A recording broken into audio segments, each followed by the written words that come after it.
ഹാദാ ബൈത്തുൻ, ഇത് വീടാണ്. ഇത് വീടാണ്. ഇത് വീടാണ്. ഹാദ, ഹാദ എന്ന് പറഞ്ഞാൽ ഇത്. അപ്പൊ അത് മനസ്സിലാക്കുക. ഹാദാ ബൈത്തുൻ, ഇത് വീടാണ്. അപ്പൊ നമുക്ക് താഴെയുള്ളതൊക്കെ മനസ്സിലാക്കാം. ഹാദ, ഹാദിഹി, ഹാദ ഹാദിഹി എന്ന് എങ്ങനെ നമുക്ക് മനസ്സിലാക്കണം? ഹാദ എന്ന് പുല്ലിംഗമാവുമ്പോഴും സ്ത്രീലിംഗമാവുമ്പോൾ ഹാദിഹി എന്നും. അപ്പൊ അതെങ്ങനെ നമ്മൾ മനസ്സിലാക്കണം? നമുക്ക് ആണ് പെണ്ണ് എന്ന് എന്തായാലും മനസ്സിലാവും. അപ്പൊ ആൺകുട്ടിക്ക് ഇബ്നുൻ എന്നും പെൺകുട്ടിക്ക് ബിന്തുൻ എന്നും. അപ്പൊ അതില് നമുക്ക് ലിംഗം സ്ത്രീലിംഗം എന്ന് ആണും പെണ്ണും എന്നുള്ള രീതിയിൽ നമുക്ക് മനസ്സിലാക്കാം. എന്നാ കോഴി, പൂവൻകോഴിയും പിടക്കോഴിയും,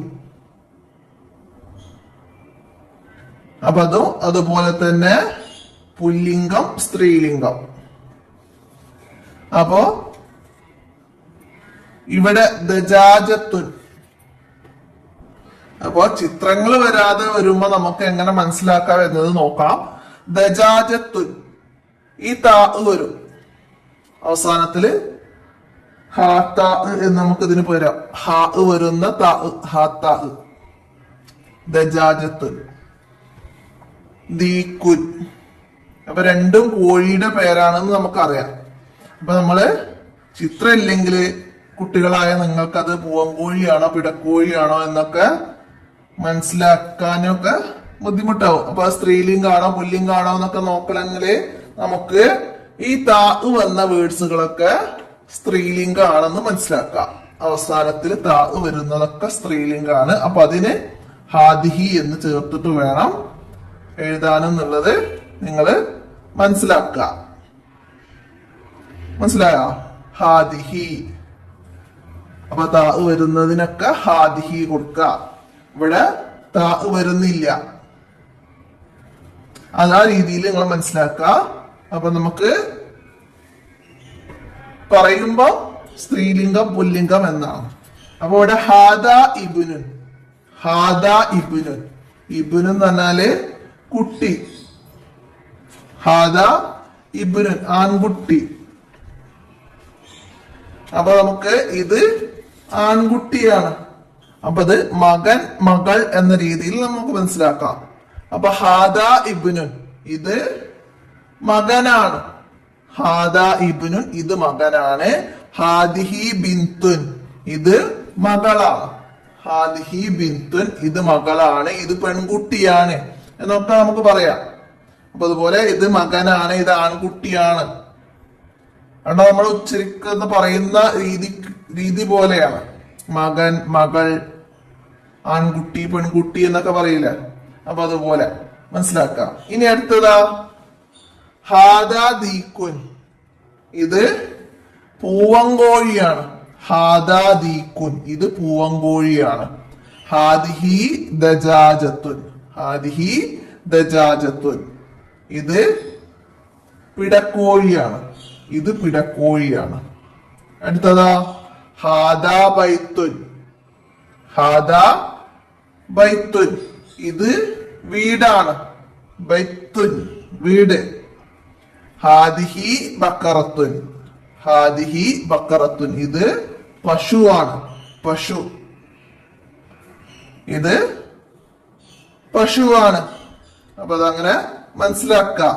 ഹാദ ഹാദിഹി, ഇത് എന്ന് ചേർത്തിട്ട് നമ്മൾ പറയുന്നതാണ്. അടുത്തത് എന്താണ്? ഇവിടെ കുറച്ച് വേർഡ്സുകൾ തന്നിട്ടുണ്ട്.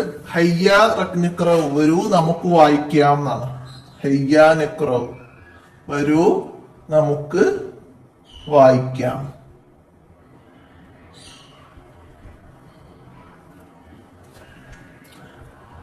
ഹാദാ ബാബുൻ, ബാബുൻ ഡോറ്.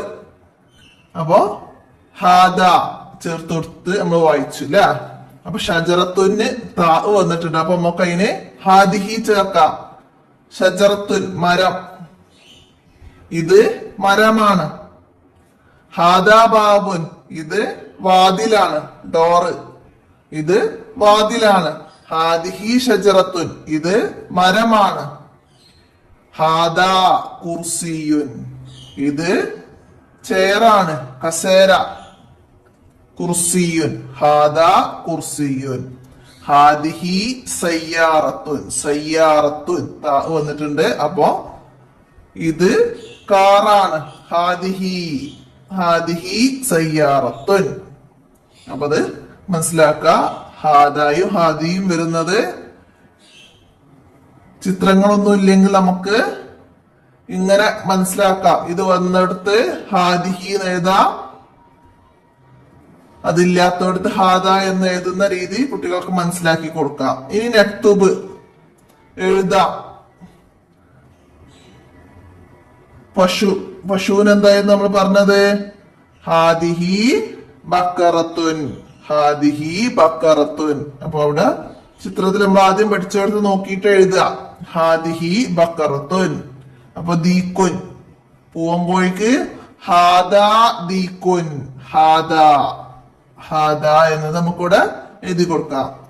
ഇനി പൂവ്, പൂവിന് എന്തായിരുന്നു അറബിയിൽ പറയാ? സഹ്റത്തുൻ സഹ്റത്തുൻ. നമ്മൾ ഒന്നാമത്തെ പാഠത്ത് പഠിച്ചിരുന്നു അല്ല പൂവിന്. അപ്പൊ സഹ്റത്തുൻ വന്നിട്ടുണ്ട് അവസാനം. അപ്പൊ നമുക്ക് ഹാദിഹി സഹ്റത്തുൻ ഹാദിഹി സഹ്റത്തുൻ എന്ന് എഴുതി കൊടുക്കാം. അടുത്തതാ അണ്ണാൻ എന്തായിരുന്നു? സിഞ്ചാബ്. അപ്പൊ സിഞ്ചാബുൻ ഹാദാ സിഞ്ചാബുൻ ഹാദാ സിഞ്ചാബുൻ. അപ്പൊ രണ്ടോ അവിടെ ആ ഭാഗത്ത് പോയിട്ട് നോക്കിയിട്ട് തെറ്റില്ലാതെ എഴുതുക.